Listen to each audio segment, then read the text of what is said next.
writing checks that Gennadi's ass can't cash. Come Saturday, I'm gonna Gennady up.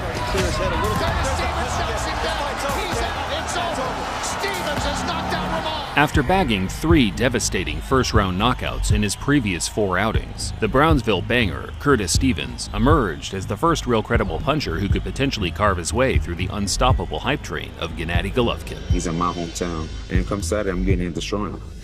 Too much talking, every day, every time. This is my time. Stevens was a former light heavyweight who had decided to trim down to middleweight in an attempt to weight bully and bash around the naturally smaller guys.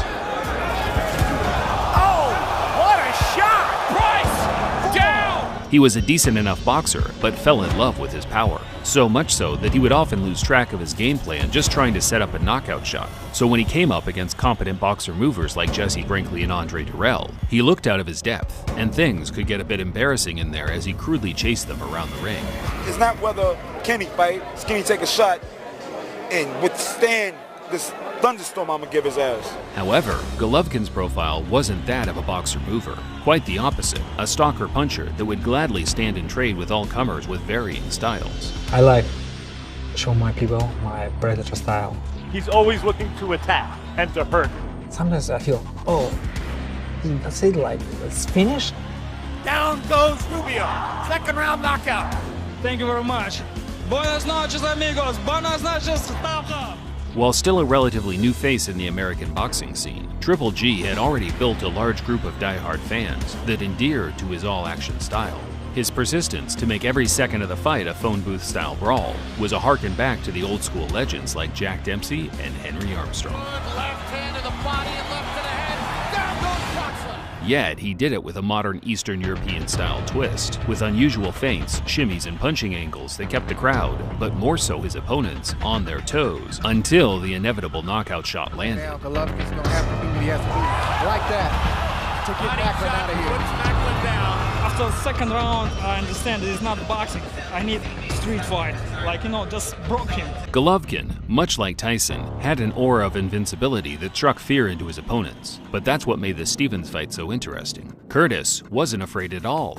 He saw Triple G as an easy target to attack verbally because of his basic understanding of the English language, and an even easier target to attack in the ring due to his aggressive style and perceived loose defense. Who's scared of him though, Ain't nobody scared of him, and I'm gonna go in there and do what I do and show everybody that he's not like that. He's not like that, he's overrated. I'm gonna go in there and demolish his ass. This one had all the hallmarks to be a memorable slugfest. BLTV picks up the action from round 1. Curtis Stevens' big shot is his left hooks. He just tried one against Golovkin moments ago. Golovkin lands a left hook of his own. Well, Triple G is doing a good job starting out early with his jab, trying to keep Stevens away from him so he can't land that left hook. Thing to see Golovkin backing away from a guy, but he respects Stevens' power. And good left hook, keeping his gloves up and focusing on defense. Now he tries a big shot. Dulled Golovkin's normal early rounds attack. And Stevens landed a left hook that knocked Golovkin's head back. That's what his corner wanted. Right hand for Golovkin. Stevens with another little counter left hook. Good right hand by Golovkin. Good left hook by Golovkin. Down goes Stevens. There it is.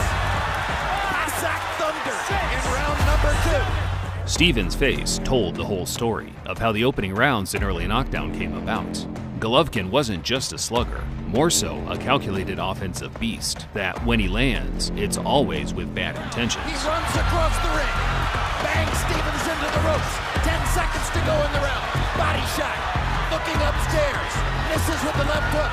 Lands a right hand. Wobbles Stevens with it. One more right hand, and the round comes to a close.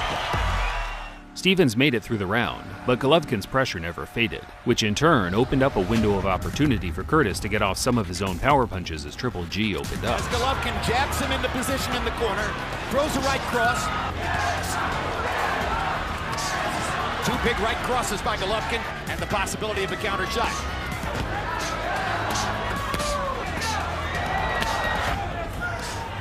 Those are clean shots he's landed. And he fought that last right hand with left hook. It's a right hand.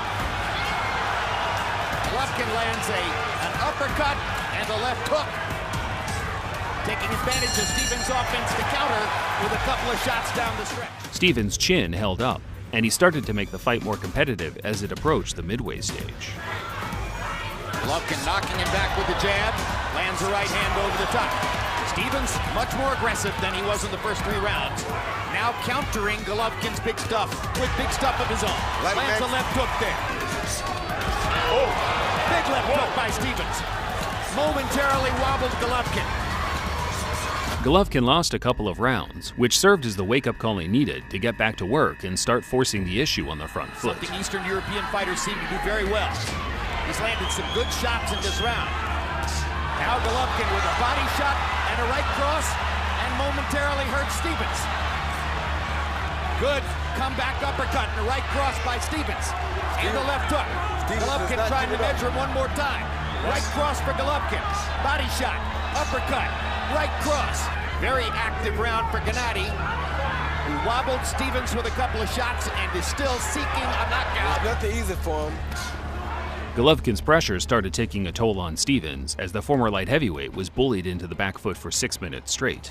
Even Curtis's own mother had seen enough, storming out of the arena before the bell rang for the 7th. The corner wanted to know why Stevens was against the ropes. I think it was those body shots by Golovkin in the last round, but here Stevens is trying his best to stay in the middle of the ring. Stay in the middle of the ring, but now Golovkin backs him to the ropes. And you heard Andre Rozier say it's not a good place for you. Golovkin keeps his chin tucked well, even if he doesn't always move his head. It looks like if we get a knockout by Golovkin, it's going to be the submission of will variety. 3 of them in this round. Thunder on the liver. Golovkin's still alert enough to back off those hard right hand body shot. Incipient beat down in Madison Square Garden. Because he's throwing back just enough to stop the ref from stopping it. Big right cross by Golovkin.